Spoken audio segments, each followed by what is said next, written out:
Hujambo mpenzi mtazamaji, natumai mzima popote pale ulipo. Karibu tukujuze tuliokuandalia jioni ya leo hapa katika Dira ya Hope TV. Langu jina ni Dolly Mwirigi movie Swadakta. Rais William Ruto ametaja baraza lake la mawaziri hii leo na kumpokeza majukumu mengi naibu rais Rigathi Gachagua, ikiwemo kuongoza kamati za baraza la mawaziri. Baraza la mawaziri ni kama ifuatavyo. Kiongozi wa ANC Musalia Mudavadi ameteuliwa kuwa katibu mkuu wa baraza la mawaziri. Mudavadi atakuwa afisa mkuu zaidi baada ya naibu rais Rigathi Gachagua. Profesa Githure Kindiki ameteuliwa kuwa waziri wa mambo ya ndani, huku hazina ya kitaifa ikiongozwa na aliyekuwa gavana wa benki kuu Profesa Njuguna Ndung'u. Ruto amemteua aliyekuwa mbunge wa Malindi Aisha Jumwa kuwa waziri wa utumishi wa umma na jinsia, mbunge wa Garissa mjini Aden Duale kama waziri wa ulinzi, mbunge wa Kandara Alice Wahome kama waziri wa maji na usafi wa mazingira, na aliyekuwa gavana wa Machakos Daktari Alfred Mutua kuongoza wizara ya mambo ya nje. Daktari Ruto alimtaja aliyekuwa mbunge wa Gatundu Kusini Moses Kuria kama waziri wa biashara, huku wizara ya Jumuiya ya Afrika Mashariki ikiongozwa na Rebecca Miano. Wizara ya barabara, uchukuzi na kazi za umma itaongozwa na seneta wa Elgeyo Marakwet Kipchumba Murkomen, huku seneta mteule Soipan Tuya akiteuliwa kwa waziri wa mazingira na misitu. Wizara ya ardhi itaongozwa na Zakaria Mwangi Njeru. Bi Penina Malonza atachukua nafasi ya Najib Balala kama waziri wa utalii. Wizara ya kilimo na maendeleo ya mifugo itaongozwa na aliyekuwa seneta wa Meru Mithika Linturi, huku Susan Nakumincha Wafula akichaguliwa waziri wa afya, na Eliud Owalo akiteuliwa katika wizara ya teknolojia na mawasiliano. Ezekiel Mashogu atachukua nafasi ya George Magoha kama waziri wa elimu, huku mshirika wa muda mrefu wa Ruto David Chichir akiongoza wizara ya kawi na mafuta. Wizara ya michezo na masuala ya vijana itaongozwa na Babu na Mwamba, huku wizara ya vyama vya ushirika ikiongozwa naye Simon Chelungui. Florence Bole kama waziri wa leba na madini, na Salim Mvurya kama waziri wa madini na uchumi wa baharini. Rais Ruto aliahidi kwa uteuzi mwingine wa baraza la mawaziri utafanyika hivi karibuni. We have again the other very important position, and that is the position of the Prime Cabinet Secretary. And I have appointed my brother Wycliffe Musalia Mudavadi into that office. That office is probably the most senior office after the office of the President and Deputy President. And I have set out functions for that office. He will assist the President and Deputy President in the coordination and supervision of government ministries and state departments. It is also important that we set up the new cabinet early so that we can quickly take charge of the affairs of our country and begin the process of implementing the plan that we set out before the people of Kenya and persuaded them to vote for us on the basis of that plan. The Deputy President will deputize the President in the execution of all President's functions that are allowed by the Constitution and law. He will chair cabinet committees.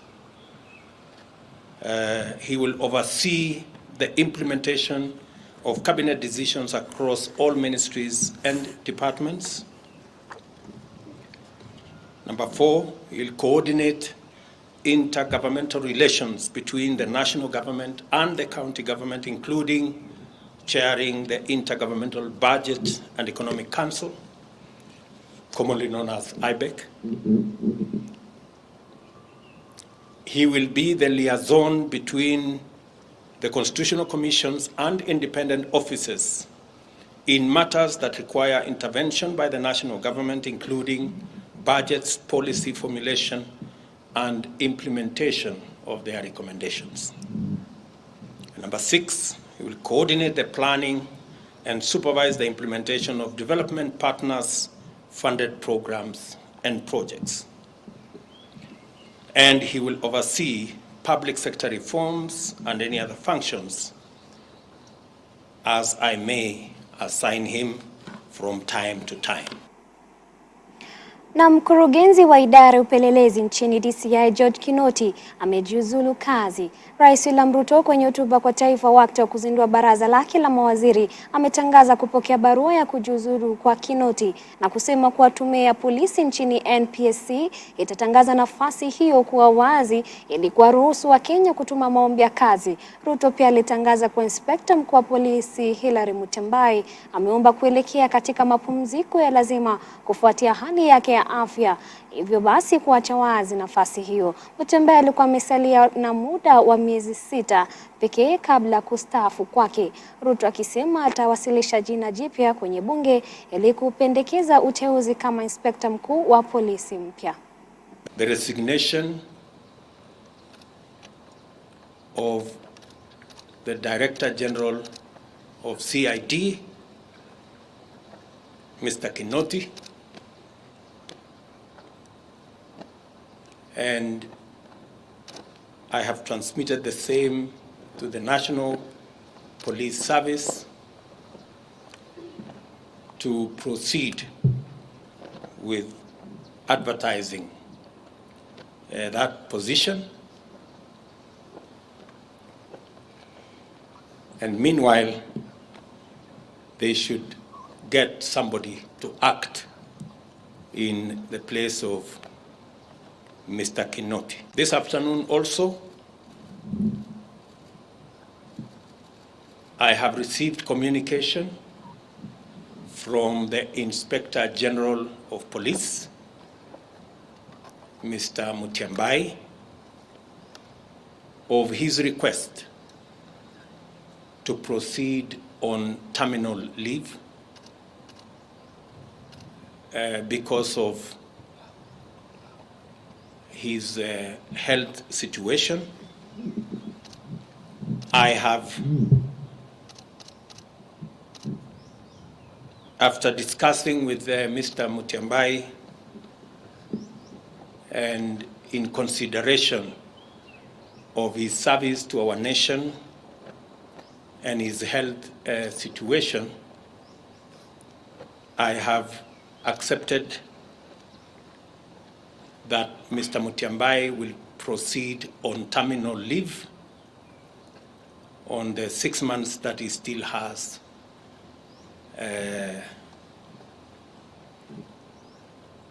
of his contract. Na mbali na hayo ni kwamba Kenya bado haijaripoti kisa chochote cha Ebola kulingana na Wizara ya Afya. Wizara hata hivyo imeimarisha kaunti 20 kati ya 47 wa kaunti zilizo hatarini zaidi. Kwenye kikao kuhusu mikakati ya kudhibiti maambukizi ya virusi hivyo nchini, mkurugenzi wa afya Daktari Patrick Amoth anasema Wizara ya Afya imeweka mikakati ya kutosha kuhakikisha Kenya inasalia salama na virusi hivyo hatari. Miongoni mwa mikakati ni kuwapima wanaoingia nchini kupitia kaunti za mpakani. Hii hapa taarifa hiyo.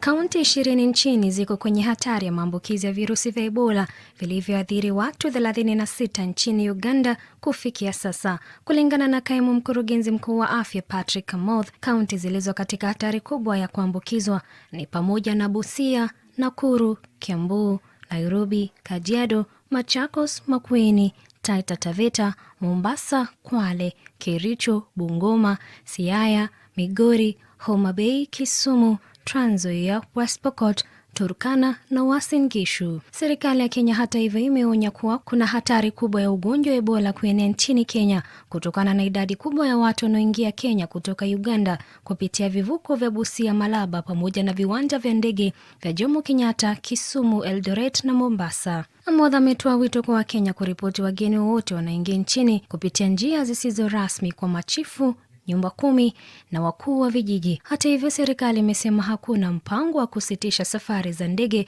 kutoka Uganda, lakini wizara badala yake imeongeza ufuatiliaji na uchunguzi katika maeneo ya mipaka na sehemu zote za kuingia. Maafisa wa afya katika mpaka wa Kenya na Uganda wameimarisha mikakati ya kujiandaa kukabiliana na ugonjwa hatari wa Ebola. Serikali ya kaunti ya Busia imetambua hospitali ya kaunti ndogo ya Alupe kuwa eneo ambako wagonjwa watakuwa wakitengwa iwapo visa vya ugonjwa huo vitaripotiwa katika eneo hilo. Takwimu kutoka Wizara ya Afya zinaonyesha kuwa watu 18,726 walipimwa katika vituo mbalimbali vya kuingia nchini kati ya Septemba tarehe 20 na tarehe 25. Kufikia sasa, Uganda imeripoti vifo 2 na maambukizi 36 tangu Ebola kuripotiwa nchini humo. Ebola does not compare in any way to COVID-19. It is more fatal, it kills more. In fact, I think as per the statistics, it has a fatality rate of well above 50%.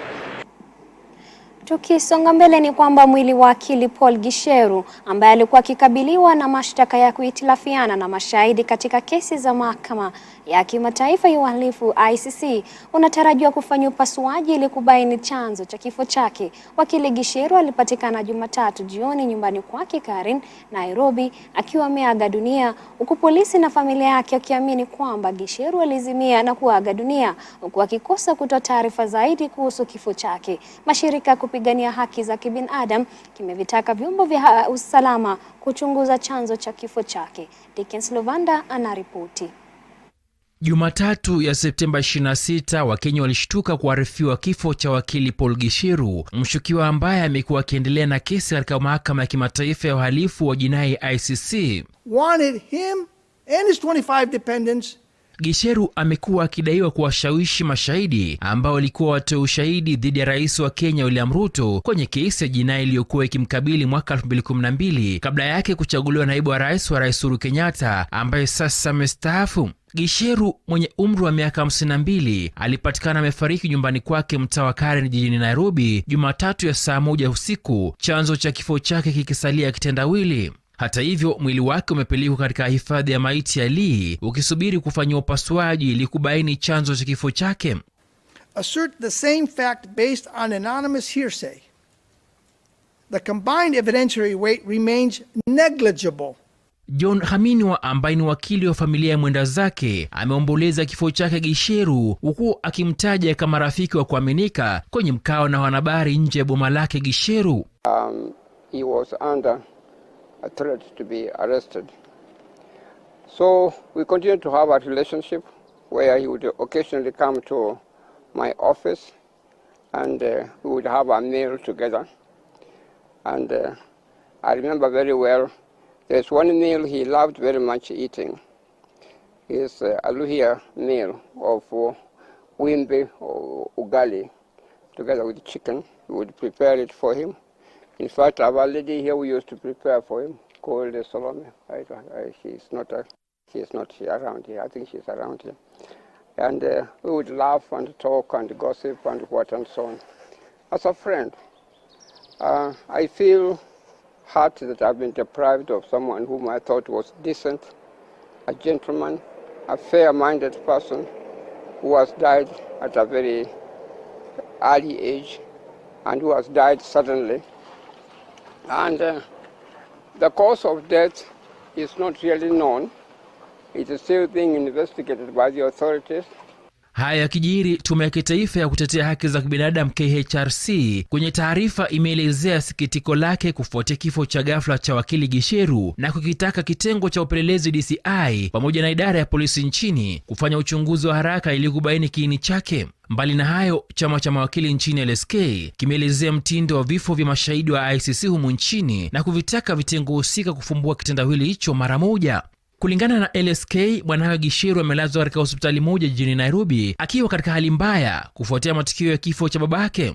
Gisheru alijisalimisha katika mahakama ya ICC kule Hague, Uholanzi mnamo Novemba 2 mwaka 2020 baada ya hati ya kukamatwa kwake kutolewa Machi 10, 2015 kuhusiana na ghasia za baada ya uchaguzi mkuu wa 2007. Mbali na Ruto na Kenyatta, wengine walioshtakiwa na ICC kabla ya kesi zao kutupiliwa mbali kwa ukosefu wa ushahidi wa kutosha ni pamoja na mwanahabari Joshua Arap Sang, Henry Kosgei na Francis Muthaura. Gisheru ambaye alikana mashtaka ya kuhujumu mashahidi alitarajiwa kusomewa mashtaka na majaji wa ICC mnamo Oktoba mwaka huu. They're wrong. Deacon Sulvanda, Dira ya Hope TV. Na mtazamaji, hapo awali tulikuwa tumekuandalia taarifa ya Rais William Ruto. Jumanne hii pia alifanya kikao cha kwanza na baraza la mawaziri ambao wanaondoka, huku akisubiria kuzindua baraza lake la mawaziri baada ya kuapishwa rais wa 5. Ruto na naibu wake Rigathi Gachagua walikutana na mawaziri wote katika ikulu ya Nairobi isipokuwa Raphael Tuju ambaye ni waziri asiyekuwa na wizara. Dickens Luvanda na taarifa hii. Hello. Good morning.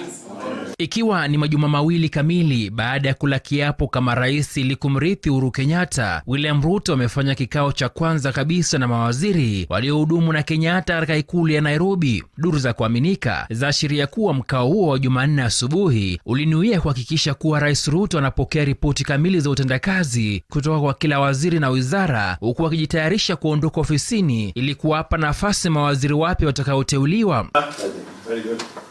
Kwenye mkutano huo wa baraza la mawaziri ulioanza kwa dua, ni Raphael Tuju pekee ambaye ni waziri asiyekuwa na wizara ambaye hakuhudhuria. Katiba ya 2010 inafafanua kuwa mawaziri wa serikali inayotoka madarakani wapo huru kusalia ofisini mpaka serikali mpya inapozindua baraza jipya la mawaziri ili kuzuia mwanya wa uongozi katika wizara mbalimbali na pia kuhakikisha kwamba huduma zinawafikia raia. Waliohudhuria mkutano huo wanajumuisha naibu rais Rigathi Gachagua, mwanasheria mkuu Kihara Kariuki, katibu wa huduma za umma Joseph Kinyua, waziri wa masuala ya ndani Daktari Fred Matiang'i, waziri wa uchukuzi James Macharia, mwenzake wa ardhi Farida Karonei na Peter Munya wa kilimo. Mawaziri wengine kwenye kikao hicho wanajumuisha Mutahi Kagwe wa afya, Profesa Margaret Kobia wa masuala ya umma, vijana na masuala ya jinsia, Najib Balala wa utalii na wanyamapori, Eugene Wamalwa wa ulinzi, Keriako Tobiko wa mazingira, Amina Mohamed wa michezo, Resho Umamo wa masuala ya nje, Joe Musheru wa ICT, Monica Juma wa kawi, Ukuria Tani wa fedha, Betty Maina wa biashara na Simon Chelugui wa leba. Deacon Sulvanda, Dira ya Hope TV. Na tukiachana na hayo ni kwamba baraza kuu la wafanyikazi wa afya nchini linaitaka serikali kuongeza mgao wa bajeti wa afya ili kutekelezwa kwa msingi wa 15% uliotazamiwa na azimio la Abuja la mwaka wa 2001. Wakizungumza hii leo jijini Nairobi kuhusu hali ya sekta ya afya nchini baada ya miaka 10 ya ugatuzi, wahudumu hao wa afya walisema tangu kuanzishwa kwa ugatuzi, utoaji wa huduma za afya umeathiriwa sana na uhaba wa hudumu wa afya na kukosekana kwa vifaa muhimu. Wafanyikazi wa afya sasa wanataka serikali ya Kenya Kwanza kubuni mikakati ya kuajiri wafanyikazi wa afya kila mwaka kwa kupewa kipaumbele. In the next 40 days, and by that I mean by 5th of November, if we have any county that shall have not paid the workers, the healthcare workers, their salaries and have not remitted salary reduction, then we will not at that particular time sympathize with the government. But we will ask those workers not to be at work and to wait until all those statutory reductions are done. There has been acute shortage of health workers that has been occasioned by lack of employment and a structured policy which is actually concentrated by inadequate financing and government goodwill. So we are asking for a paradigm shift in the way that we do things. It is embarrassing that to date we are still having some counties that are going on strike because people have not been paid on time. Some counties like Meru, people have not even been paid the salary for August, and we are heading to end of September. And that is something that runs across so many counties across the country. Na mtazamaji, kulikuwa na kizaazaa katika viwanda tofauti vya chai katika kaunti ya Embu wakati wakurugenzi wa zamani walipovamia viwanda hivyo na kuchukua uongozi wakisema wao ndio wakurugenzi waaminifu. Wanachama wa bodi ya wakurugenzi walishtuka walipofika katika kiwanda hicho na kuwakuta watu wapya kazini. Mwenje Njeru ambaye ni mwenyekiti wa kiwanda cha chai cha Muungania alisema kuwa waliwakuta wakurugenzi hao wa zamani wakiwa wamekaa kwenye ukumbi wa kiwanda, na baada ya kuulizwa wanafanya nini katika ukumbi wa mikutano walijibu kuwa wao ndio wakurugenzi halali. Alisema baada ya kuzungumza nao walitoka nje ya chumba cha mikutano na kuondoka. Katika kiwanda cha chai cha Rukuriri, mambo haya kwa tofauti. Wakurugenzi wa sasa walishikwa mateka nje ofisi hizo baada ya kurugenzi wa zamani kuingia katika eneo la kiwanda hicho na kutishia kwamba kwenye ukumbi wa mikutano kwa ajili ya mkutano. Angalia ni namna gani wanaweza kusaidia wakulima wa majani chai ili wasinje wakarudishwa pale tulitoka, sababu ile serikali ilikuwa huko ya Munya na Uhuru ni vile tu walivungushwa wakasema hii tayari imekwisha. Sasa sisi tunauliza Ruto mdogo wake waingilia hii maneno, mambo ya majani chai siwa ikaingiliwa, sababu ikiingiliwa hii maneno hata ile bataraisha mnatuambia mnampatia sisi itakuja kuwa kitu ya maana. The former directors who used to be directors who were there before us. They are just in the boardroom. I don't know how they access the boardroom because it's illegal. But anyway, we wanted calm. We came and we asked them actually what do they want us to do for them. They don't have any particular reason why they were here. They don't have a court. They didn't have a court order or anything which is legal to show that they are supposed to be here. We want to assure our farmers that their factory is under the directors whom they elected on 10th April last year. All those others are coming, they want to come and feast on the factory proceeds the way they used to do those days. The farmers can attest and can agree that since we came on board, things have changed and they have changed positively. So we are asking the farmers to support us, and in case those directors go to their farms, let them tell them on their face that they are no longer their directors and they have nothing to do with them.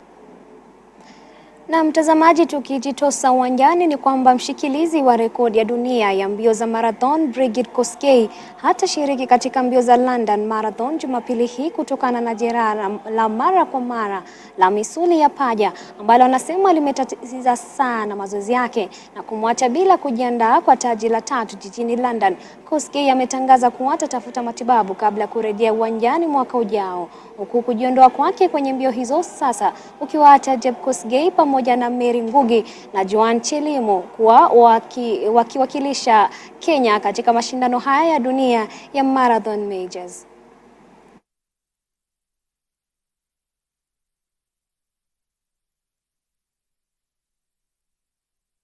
Na kufikia hapo mtazamaji, sina la ziada. Shukrani za dhati kwa kutegea taarifa zetu. Tupatane kesho yakiwemo majaliwa yake Maulana. Mie ni Dolly Mwirigi, usiku mwema.